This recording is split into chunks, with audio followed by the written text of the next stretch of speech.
जीवन में व्यक्ति अक्सर परेशानी महसूस करता है, लेकिन चुनौतियों का सामना करना जीवन का अभिन्न अंग है। हर कदम एक नई चुनौती लेकर आता है, लेकिन ये चुनौतियां ही हमें मजबूत बनाती हैं। जीवन का सफर रहस्यों से भरा है और हर कठिनाई अपने साथ एक नया सबक लेकर आती है। हमारे जीवन का हर सुख और दुख हमें एक नई दिशा की ओर इशारा करता है। आइए अब मैं आपको एक कहानी सुनाता हूं। एक जीवंत शहर के बीचों बीच, जहां सूरज की रोशनी पन्ने जैसी पहाड़ियों पर नृत्य करती थी और नदियां पीढ़ियों की कहानियां फुसफुसाती थीं, अर्जुन नाम का एक आदमी रहता था। उनका अस्तित्व हालांकि सामान्य प्रतीत होता है, अधूरे सपनों और आकांक्षाओं का बोझ लिए हुए था, जो गोधूलि में छाया की तरह उनसे चिपके हुए थे। अर्जुन गहरी गहरी आंखों और अदम्य काले बालों वाला एक लंबा आदमी, एक बार असीमित महत्वाकांक्षा रखता था।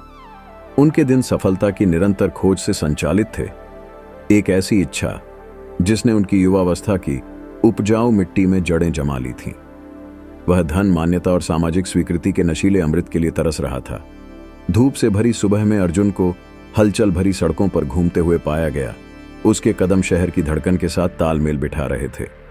उनका परिवार, जो शहरी अराजकता के बीच एक मामूली आश्रय स्थल था, में उनकी पत्नी मीरा और उनके 2 बच्चे, छोटी अनाया और शरारती विक्रम शामिल थे। उनकी हंसी उनके घर की दीवारों के भीतर गूंजती थी, जिससे अर्जुन को जीवन द्वारा लगातार दी जाने वाली चुनौतियों से एक अस्थायी शरण मिल गई। मीरा शालीनता और लचीलेपन की महिला जीवन के तूफानों के दौरान अर्जुन की सहारा रही थी। उसकी आंखों में एक शांत शक्ति झलक रही थी, जो उसने अपने महत्वाकांक्षी पति के साथ वर्षों की अनिश्चितताओं का सामना करके अर्जित की थी।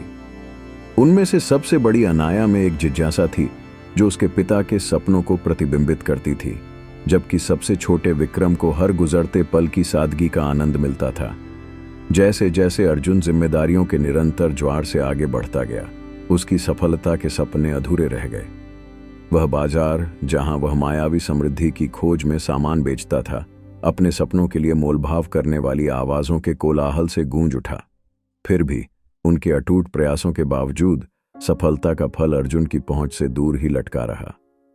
डूबते सूरज की लंबी छायाएं बन रही थीं। हर छाया अर्जुन की निराशा को प्रतिबिंबित कर रही थी। अधूरे सपनों का बोझ उस पर चिपक गया, जिससे उसके कदम थके हुए कदमों में बदल गए। अपने पति की आत्मा की बारीकियों से परिचित मीरा ने देखा कि हर गुजरते दिन के साथ उनकी आंखों की चमक कम होती जा रही थी।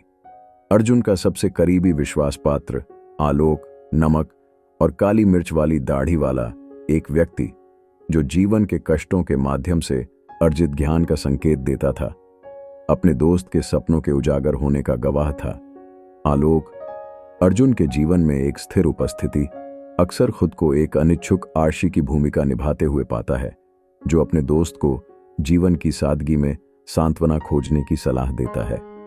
अर्जुन, आलोक कहते थे, सफलता सिर्फ मंजिल के बारे में नहीं है, बल्कि यात्रा के बारे में है। चारों ओर देखो, अपने परिवार की मुस्कुराहट और अपने चेहरे पर सूरज की गर्मी में खुशी ढूंढो।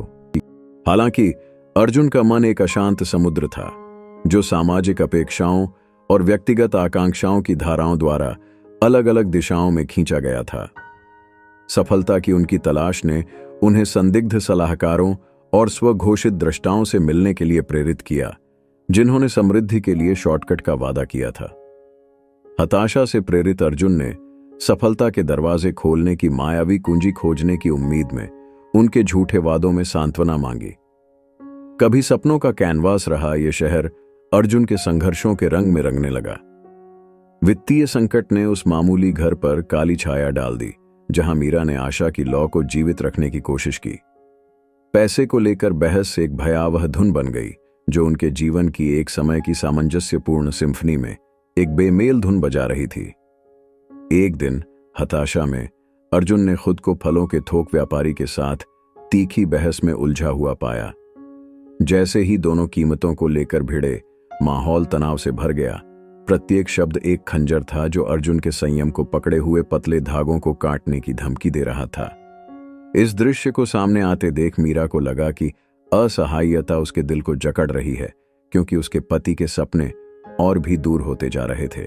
जैसे ही उनके घर की दीवारों के भीतर संघर्षों का तूफान आया। अर्जुन ने अपने भरोसेमंद विश्वास पात्र आलोक की ओर रुख किया। उनकी बातचीत, जो कभी उज्जवल कल की आशा से भरी होती थी, अब अपनी ही इच्छाओं के जाल में फंसे एक आदमी के दर्द से गूंज उठती है। एक दिन उनके संघर्षों के शोर के बीच अर्जुन ने खुद को नदी के किनारे भटकते हुए पाया, एक ऐसी जगह जिसने उनके जीवन के उतार चढ़ाव को देखा था। पानी एक मूक विश्वास पात्र की तरह ब्रह्मांड की फुसफुसाहट को ले जाता हुआ प्रतीत होता था। यहीं पर एक बरगद के पेड़ के नीचे अर्जुन की आंखें एक बूढ़े व्यक्ति, एक आर्षी जिसके चेहरे पर शांति झलक रही थी, से मिली। आर्षी ने अर्जुन की आंतरिक उथल पुथल को देखकर उसे बरगद के पेड़ की छाया साझा करने के लिए आमंत्रित किया। आर्षी ने कहा, मेरा नाम सिद्धार्थ है। ऋषि ने कहा। उनकी आवाज में एक हल्की हवा थी जो युगों का ज्ञान ले जाती थी। सिद्धार्थ की दृष्टि की शांति से मोहित होकर अर्जुन ने स्वयं को अपनी आत्मा के कष्टों को प्रकट करते हुए पाया। करुणामयी मुस्कान के साथ सिद्धार्थ ने एक दृष्टांत साझा किया, एक ऐसी कहानी जो युगों युगों तक गूंजती रही और मध्य मार्ग की कुंजी थी। हमारे जैसे शहर में दो दोस्त रहते थे, राज और संजय। सिद्धार्थ ने शुरू किया। उनके शब्द जीवन की जटिलताओं का ताना बाना बुन रहे थे। राज आनंद के आकर्षण से मोहित हो गए और संजय तपस्या की कठोरता को अपनाते हुए खुद को अपने चुने हुए रास्तों के चरम में फंसा हुआ पाया। राज और संजय की कहानी में अपने संघर्षों की गूंज को महसूस करते हुए अर्जुन ने ध्यान से सुना।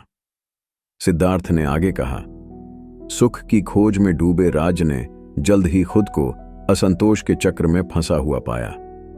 कोई भी भोग उसके भीतर बढ़ती प्यास को नहीं बुझा सका। संजय को भी चुनौतियों का सामना करना पड़ा। उनकी कठोर तपस्या ने उन्हें शारीरिक रूप से छोड़ दिया, अपने आसपास की दुनिया से कमजोर और भावनात्मक रूप से दूर हो गया। जैसे जैसे कहानी सामने आई, अर्जुन ने राज और संजय के जीवन में अपने संघर्षों का प्रतिबिंब देखा। आराशी के शब्द उस सच्चाई से गूंजते थे जो सफलता की तलाश में उनसे दूर थी। एक दिन सिद्धार्थ ने आगे कहा, राज और संजय एक दूसरे के रास्ते पर आ गए। प्रत्येक अपने अपने तरीके से हताशा के बिंदु पर पहुंच गया था।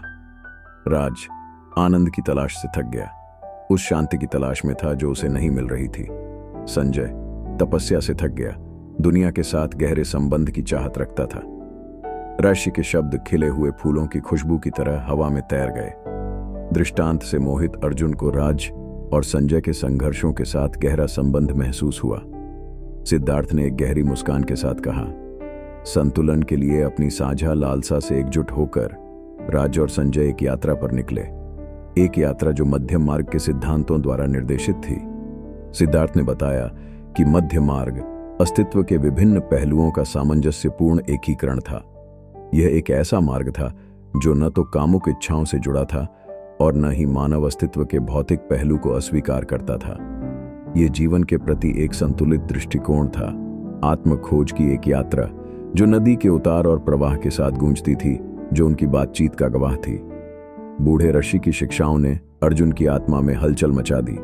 उन्होंने अपने जीवन को दृष्टांत में प्रतिबिंबित होते हुए देखा, उन चरम सीमाओं के नुकसान को पहचाना जो उन्होंने अपनाई थीं। सिद्धार्थ ने अर्जुन के भीतर परिवर्तन को महसूस करते हुए मध्यम मार्ग के गहन ज्ञान को साझा करना जारी रखा। दृष्टांत से प्रेरित होकर अर्जुन ने अपने जीवन पर विचार करना शुरू किया। उन्होंने महसूस किया कि मध्य मार्ग कोई समझौता नहीं, बल्कि अस्तित्व के विभिन्न पहलुओं का सामंजस्यपूर्ण एकीकरण है। राज और संजय की तरह वह समझते थे कि संतुलन ही स्थायी खुशी की कुंजी है। अर्जुन नई समझ से प्रेरित होकर उद्देश्य की भावना के साथ अपने परिवार में लौट आया। उन्होंने मीरा की आंखों में देखा न केवल संघर्ष, बल्कि वह स्थायी शक्ति भी देखी जिसने उनके परिवार को एक साथ रखा था। पैसे को लेकर बहस, जो एक समय सताती धुन थी, फीकी पड़ने लगी क्योंकि अर्जुन ने जीवन की सादगी को अपना लिया। वह बाजार जहां उन्होंने कभी कीमतों को लेकर लड़ाई लड़ी थी, एक अलग तरह की सफलता का कैनवास बन गया।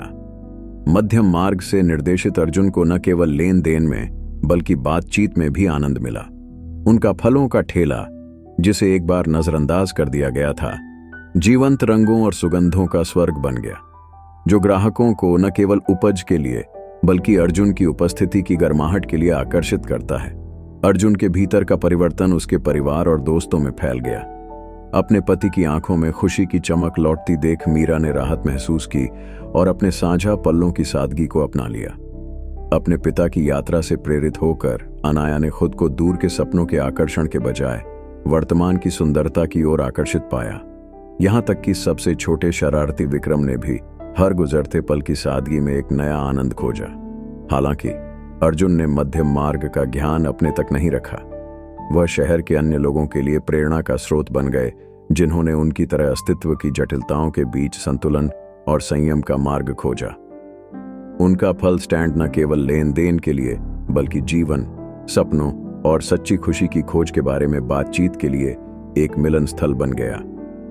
और इसलिए पहाड़ियों और नदियों से घिरे उस शहर में मध्यम मार्ग की परिवर्तनकारी शक्ति उन लोगों के जीवन को आकार देती रही जो अर्जुन की तरह एक सामंजस्यपूर्ण और पूर्ण जीवन की तलाश में थे। अर्जुन, राज और संजय की कहानी एक कालजयी कहानी बन गई, एक दृष्टांत जो पीढ़ियों से चली आ रही है, जो लोगों को मध्य मार्ग में पाए जाने वाले ज्ञान की याद दिलाती है। जैसे जैसे नदी अपने शाश्वत सत्य को फुसफुसाती रही, शहर ने उस दर्शन को अपना लिया जिसने सामान्य को असाधारण में बदल दिया था।